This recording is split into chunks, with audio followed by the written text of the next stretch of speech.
నమస్కారం. శ్రీ చదివే చిల్లర దేవుళ్ళు నవలను విని ఆనందిద్దాం. సారంగపాణి వచ్చి ముగ్గురికి నమస్కరించి కూర్చున్నాడు. కరణం అతన్ని ఆపాదమస్తకం కొలిచాడు. నిజాముద్దీన్ తుపాకీ గుండులా అనేశాడు. వెంకటేశ్వర్ల జాతరాయనే కాదుండి అని. అవును, పేరు సారంగపాణి.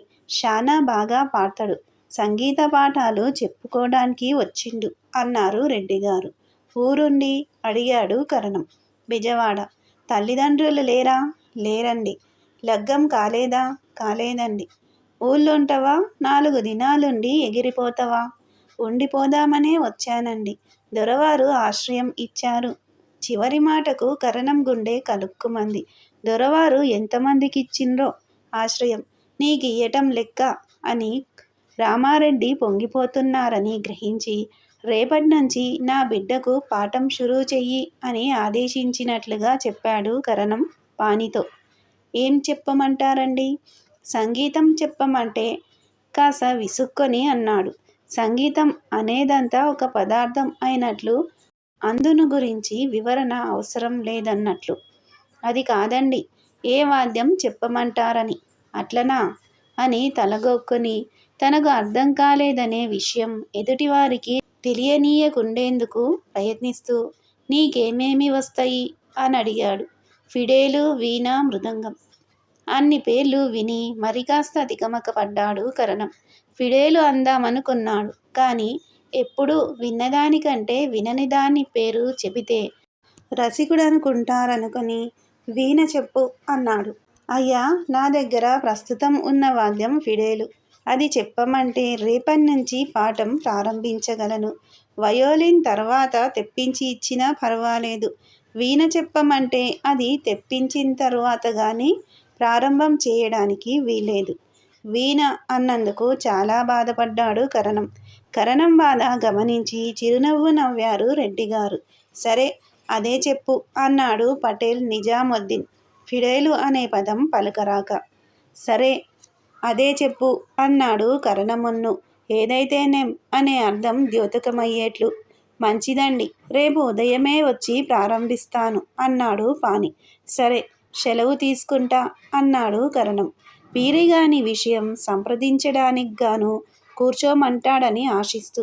మంచిది అన్నారు లేచి నుంచుంటూ రామారెడ్డి గారు. నిజాముద్దీన్ కూడా లేచి నించున్నాడు. ఇద్దరూ బయలుదేరారు. 4 అడుగులు వేసిన తర్వాత కరణం గారు అనే రెడ్డిగారి మాట వినిపించడంతో పీరిగాని విషయం మాట్లాడ్డానికే పిలుస్తున్నాడనుకుని వెనక్కు తిరిగిన కరణం గారికి నారయ్య గారి జిమ్మేదారీ మీదే అనే మాట నిరాశ, కోపం కలిగించాయి.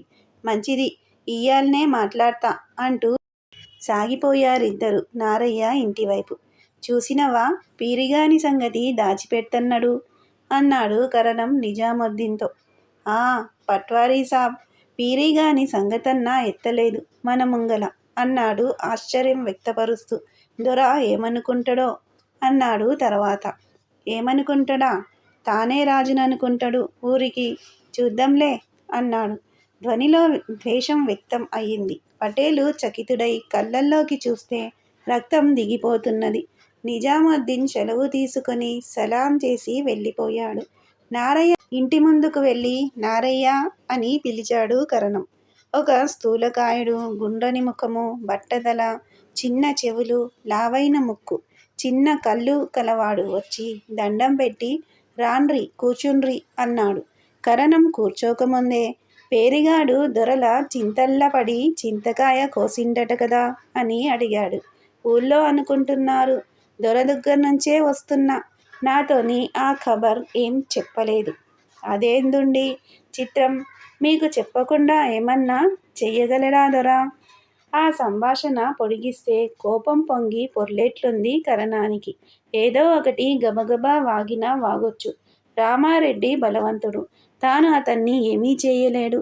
మాటల వల్ల ప్రయోజనం లేకపోగా శత్రుత్వం రావచ్చు అనుకొని మాట మార్చాడు. నారయ్య గారు, ఊళ్ళకి సంగీతపాయనొచ్చిండు. మా తాయారుకు సంగీతం చెప్పిస్తున్నా. నీ బిడ్డక్కూడా చెప్పించరాదు? అనుకోకుండా పిడుగుపడ్డది నారయ్య మీద.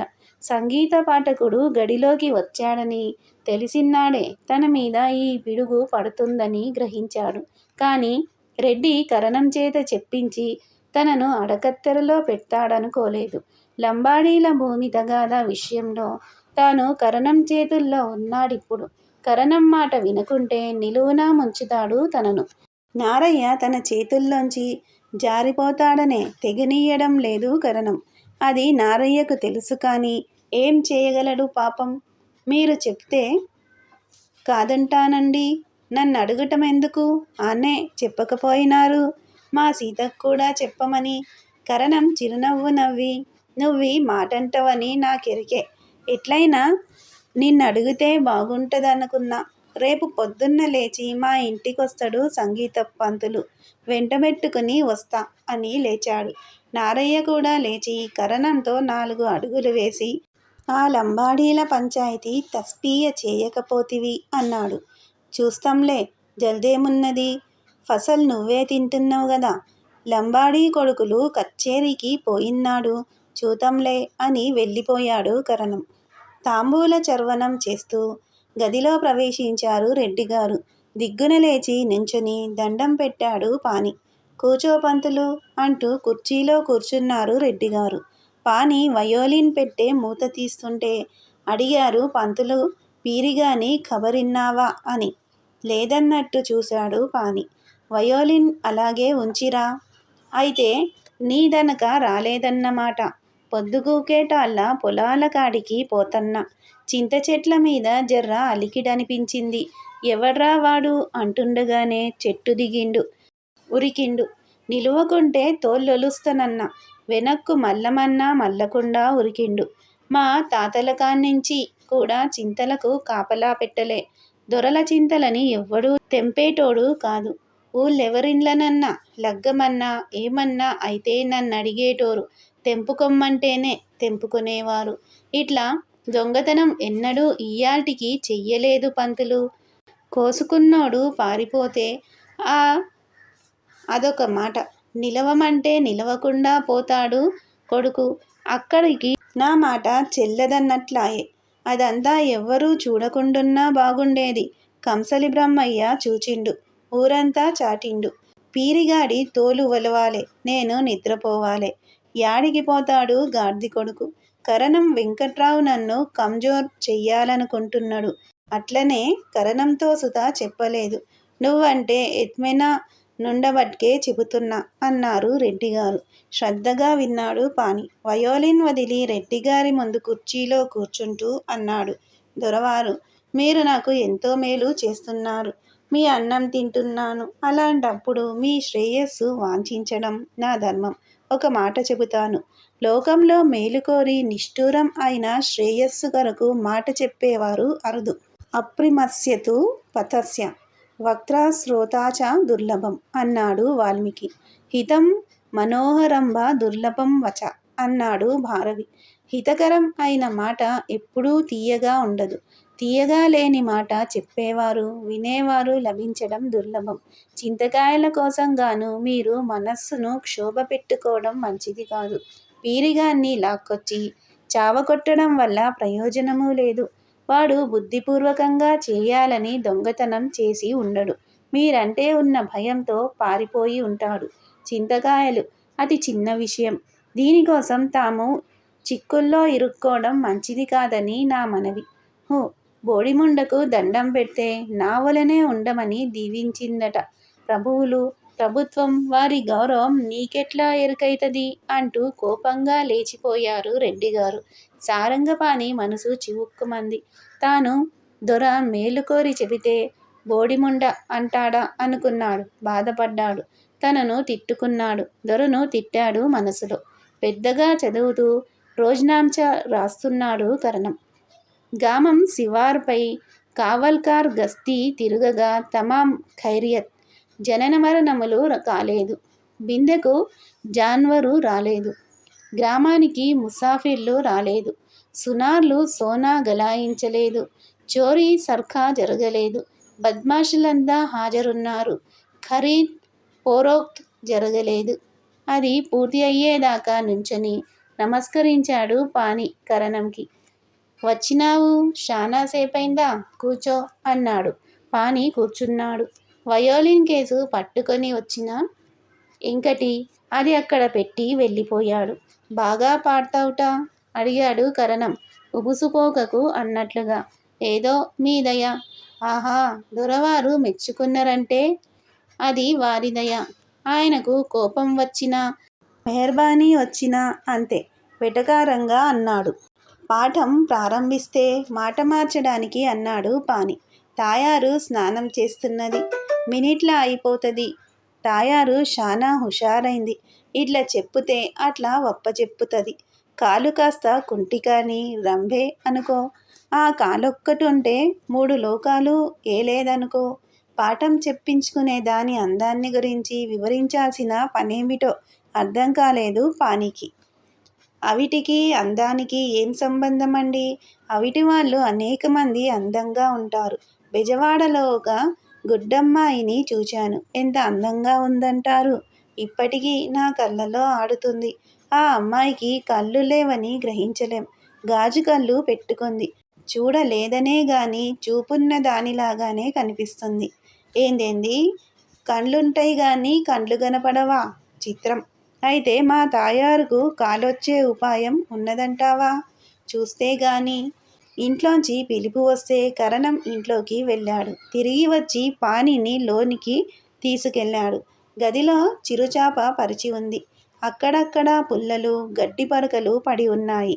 పిట్టలు గూళ్ళు కట్టుకోవడానికి తెచ్చినవి అయ్యుంటాయి. చాప మీద చక్కగా ముస్తాబై కూర్చొని ఉంది తాయారు. కరణం చెప్పినట్లు రంబేమీ కాదు కానీ ముక్కు ముఖము బాగానే ఉన్నాయి. తండ్రి ఆదేశాన్ని అందుకొని చేతులు జోడించి నమస్కరించింది. పానీని నఖశిఖ పర్యంతం ఒకసారి కొలుస్తున్నట్లుగా తలెత్తి దించేసింది. ఎట్లున్నది? అడిగాడు కరణం. ఆ ప్రశ్న ఏహ్యంగా అనిపించింది పానికి. తండ్రి అయిన వాడు అడగరాని మాటలా ఉంది. కరణం తాయారు తండ్రేనా అనే సంశయం రాగా ఒకసారి అతని ముఖం చూసి కాలు కాస్త కుంటికాని రంబలా ఉంది అనే పాఠం అప్పగించాడు. కరణం నవ్వాడు. భలేటోడివే, కుంటని నీకెట్లెరుగా అని అడిగాడు. నిజంగానే తాయారు కాలు కనిపించడం లేదు. చీర కప్పుకొని కూర్చుంది. వాస్తవంగా అవిటి కాదేమో. తానలా అని పొరపాటు చేశానేమో అనుకుని కరణం మాట గుర్తుకు తెచ్చుకుని మీరే అన్నారు కదండి అన్నాడు. ఆ అట్లను చెప్పితే గాని తెల్వదు కుంటని అని. తాయారు లేచి నిలవడు అని ఆదేశించాడు కరణం. 2 చేతులు నేలకు ఆనించే లేచింది. నుంచుంటే ఒకవైపు కాస్త వంగినట్లుంటుంది. కొద్దిగా కురచ కూడా. జర నడు ఆదేశించాడు తాయార్ని కరణం. కాస్త గెంతుతూ ఒక చేత్తో అవిటికాలు పట్టుకొని నడిచింది. ఎట్లున్నది? ఏం చెప్పాలి తాను? ఏమిటా ప్రశ్న?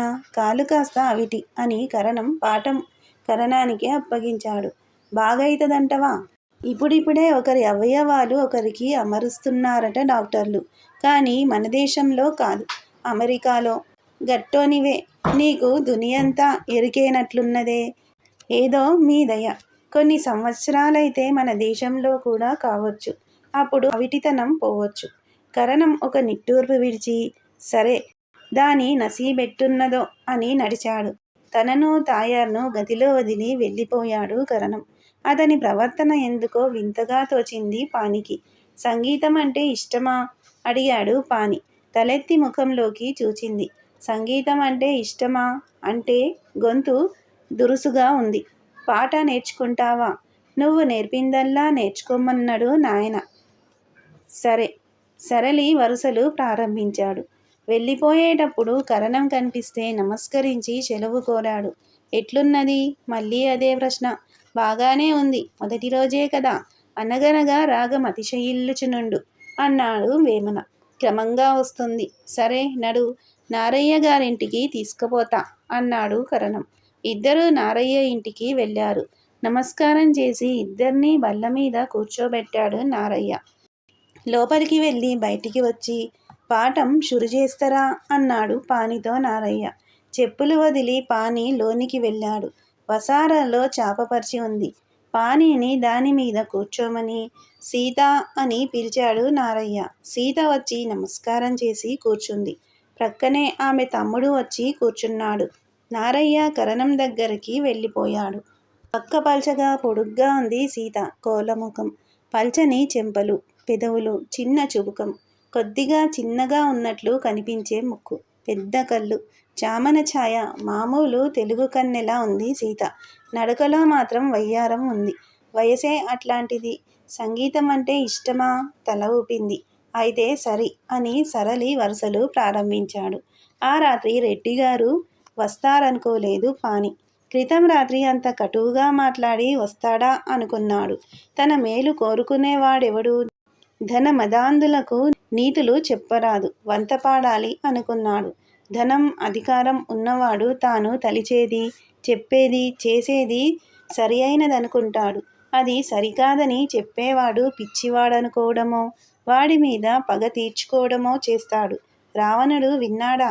భీష్మాదులు యుద్ధం ప్రమాదకరమని ఎన్ని నీతులు చెప్పారు దుర్యోధనునికి. విన్నాడా? వినకపోగా అందర్నీ తన శత్రువుల్ని చేసుకున్నాడు. అధికారం కంటికి ఒక పొర కప్పేస్తుంది. అది వాస్తవాన్ని చూడనివ్వదు. తాను పట్టిన కుందేలికి 3 కాళ్ళంటుంది. అబ్బా, 3 కాళ్ళతో ఎంత బాగా గెంతుతుందండి కుందేలు అనాలి. కానీ కుందేలుకి 3 కాళ్ళుంటాయా అంటే చచ్చామన్నమాటే. వెనుక ఒక ప్రభువు గోడ ఊగుతుంది చూశారా అన్నట్ట. ప్రక్కనున్న వారంతా మహాప్రభు, గోడ ఉయ్యాల్లా ఊగుతుంది అన్నారట. దారిన వెళ్ళే ఒక ప్రయాణికుడు, మహాప్రభు, వీరంతా మిమ్మల్ని పిచ్చివారిని చేస్తున్నారు, గోడ ఊగడం లేదు, ఊగదు అన్నట్ట. ప్రభువు దగ్గరే ఉన్న ఒక భటుని పిలిచి అతని తల నరికెయ్యమన్నట్ట. అది ప్రభువుల చిత్తం. నేను రెడ్డిగారికి వ్యతిరేకంగా మాట్లాడాను. వెళ్ళి మీరు చెప్పిందే సరైందండి ఎలా ఉంటుంది? కానీ ఆ మాటంటే ఏం తిప్పలో ఇప్పటికీ అయినా గ్రహించాడేమో. వాస్తవం. నేనా మాట చెబితే మళ్ళీ తలగ్రిందులవుతుంది అనుకుంటూ ఉండగానే రెడ్డిగారు, పంతులు, కరణం ఇంటికి పోయినావా అని అడుగుతూ ప్రవేశించారు. రాత్రి ఉదంతం మరిచిపోయారు రెడ్డిగారు. మళ్ళీ దాన్ని ప్రస్తావించడం బాగుండదని వెళ్ళానండి. పాఠం కూడా ప్రారంభించాను అన్నాడు పాని. నారయ్య గారితో సుత కరణమే చెబుతానన్నాడు. ఆ పాఠం కూడా కుదిరిందండి. సీతకు పాఠం ప్రారంభించాను. కరణం విషపు మనిషి, జర హుషారుగుండాలే. కరణం సుమారు ఇలాంటి మాటే అన్నాడు. వీరిద్దరి నడుమ ద్వేషం ఉందని గ్రహించాడు పాని. ఇద్దరికీ మన్ననగా ఉండడం కత్తిమీద సాము లాంటిదనుకున్నాడు. ఇది అధికార ద్వేషం. ఒకరిని మించాలని ఒకరు పంతాలు వేసుకోవడం. అమాయక ప్రజలు 1000 మంది ఒకటి అవుతే కావచ్చు, కానీ అధికార దాహం గలవారు కలవడం అసాధ్యం అనుకున్నాడు. నాకు ఆయనతో వ్యవహారం ఏమిటండి? పాఠం చెప్పుకొని వచ్చేవాడిని. ఆహా, జర్ర ఎహత్యాత్ ఉండాల్నని చెబుతున్నా. చిత్తం. అలాగేనండి. కుంటిదాన్ని నా బిడ్డ రంభ అంటుంటాడు కరణం. నిజమేనా? పెద్ద అందగత్తేం కాదు కానిండి. ముక్కు ముఖము బాగానే ఉన్నాయి. కరణం అట్లెందుకంటాడు? ఎవరి కూతురు వారికి అలాగే కనిపిస్తుందండి. తన మంజరి కూడా అంతేనా అనుకున్నాడు రెడ్డిగారు. ఆవిడ కరణంగారి కూతురేనండి అడిగాడు పాని. నీకు శుభ అయినది ఆవులిస్తే పేగులెంచేటట్లున్నావు. అదంతా పెద్ద కథలే. సరేగాని పాట పాడు. సావిరహే తవదీన పాటను పాడాడు పాని. పాట శానా బాగున్నది పంతులు, నిద్రొస్తుంది అని లేచారు ఆవులిస్తూ, పళ్ళు విరుచుకుంటూను. వెళ్ళిపోతుంటే గుమ్మం పక్కన పళ్ళెం పట్టుకొని నుంచున్న వనజ కనిపించింది. ఎప్పటి నుంచి నిలబడ్డావు? ఉరిమారు రెడ్డిగారు. ఇప్పుడే వచ్చిన నసిగింది వనజ. అన్నం ఆడ పెట్టిపోక ఎందుకు నిలబడ్డావు? మీరున్నరని అని వెళ్ళిపోయారు రెడ్డిగారు. వాస్తవానికి వనజ వచ్చి చాలాసేపైంది. పాట వింటూ అలా నిలిచిపోయింది. పాటలోని పదాలు తనకేమీ అర్థం కాలేదు. కానీ అతని పాట ఆమెను ముగ్ధురాల్ని చేసింది. పాట ముగిసిన తర్వాత అన్నం అక్కడ పెట్టి వెళ్ళిపోదామనుకుంది. కానీ దొర ఉండగా వెళ్తే పంతులు తనను మాట్లాడించడు అనుకుని అక్కడే నించుండిపోయింది. గుమ్మం దగ్గరికి వచ్చి రెడ్డిగారిని సాగనంపిన సారంగపాణి సర్వం గ్రహించాడు. రెడ్డిగారు మెట్లు దిగిపోయారని ధృవపరుచుకుని, రా వనజ అన్నాడు. ఆమె గుండెలో వెన్నెల కాసింది. పళ్ళెం కావిడి పెట్టె మీద పెట్టి నించుంది వనజ. వనజ, కూర్చో వనజ అన్నాడు ముందున్న కుర్చీ చూపుతూ. ఈ నవల మీకు నచ్చితే సబ్స్క్రైబ్ చేయండి, షేర్ చేయండి, లైక్ చేయండి, బెల్ ఐకాన్ను ప్రెస్ చేయండి.